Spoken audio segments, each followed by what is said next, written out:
Hey guys, Dr. Dave here at Beyond Mobility, and here we are. I'm answering two people's questions at once. The first question was from David Siegel, talking about, hey, what's my morning routine to get my low back and get things moving right in my low back, and I'm going to help you with that. But Lauren also asked me a question of getting up in the morning and having some stiffness in your neck. What are some of the things that I do? So there's a particular protocol that I do in the evenings for the neck that I'm going to actually probably shoot over the weekend. I'm going to show you the three-part routine that I do at night that's helped me with my fractured neck, get the range of motion back that I never really had since my teen years, right? Chiropractic care, getting it adjusted has helped, but actually doing the mobility that I'm going to show you has really restored the function. Can't wait to show you that. So today I'm going to show you what I do in the morning, and there's a part of it that also helps me traction out and get some mobility in my neck. So let me show you my morning routine. So there's three positions that I pretty much cover, and it's called the hinge, the squat position, as well as the forward fold. So I do them in different sequences depending on how I feel. Right now, it's not early morning, but when I wake up in the morning, I'm pretty stiff.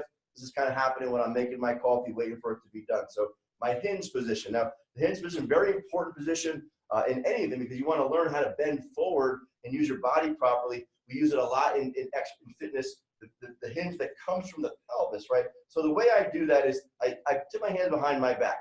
It's a great position to start learning posture, okay? We want to align our positions, and our ear and our shoulders and our elbows and our hips are all supposed to be on the same line. Many of us live here, right? So the first thing I do is, and we'll talk more about this position and its benefits and how to get the shoulders back and why we should all be doing this for other reasons. But I start in this position and I do a hinge. So with soft knees, not bent knees, but not locked out knees, with soft knees, hope you can see that with my pants, slightly bent knees, I just hinge forward.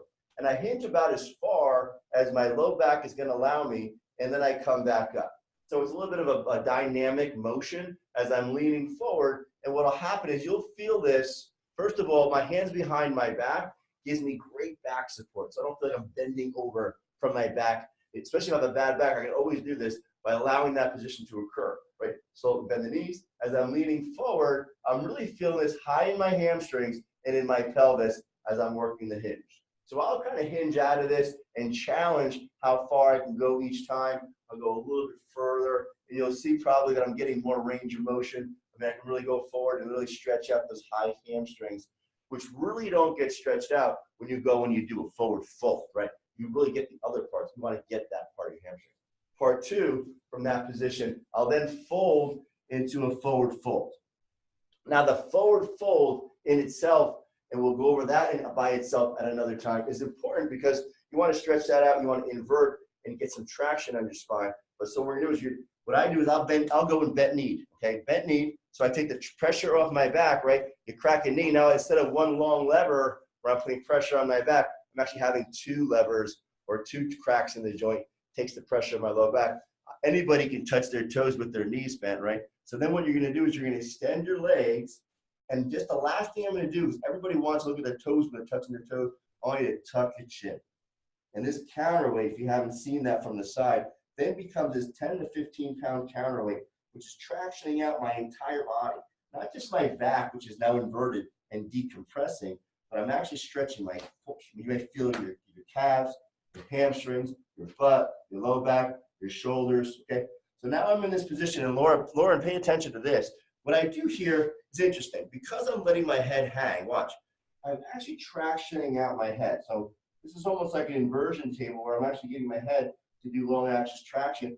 And from here, I'll even sometimes just get some stretches and mobility laterally here. We'll get more specific on neck things, but I do this, and I do feel when I have tension in my neck, when I have headaches, right? When I invert, I'll actually decompress the muscles in my spine and my neck. So I do this as well when I have some tension in my neck. So you're going to feel that as well. So again, we went from the hinge, we went to the forward fold. In the last position, I dropped down into a squat.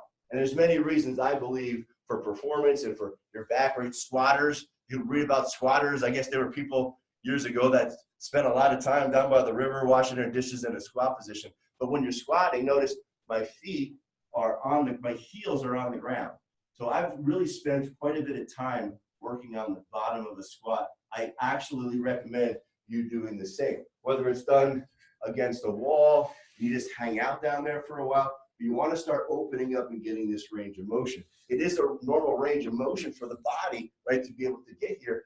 And if you can't, you'll be limiting those limiting ranges of motion, leads to limiting tissues, limiting tendons and ligaments, and now you're starting to lose that mobility. So we want to work all of these basic positions on a regular basis, right?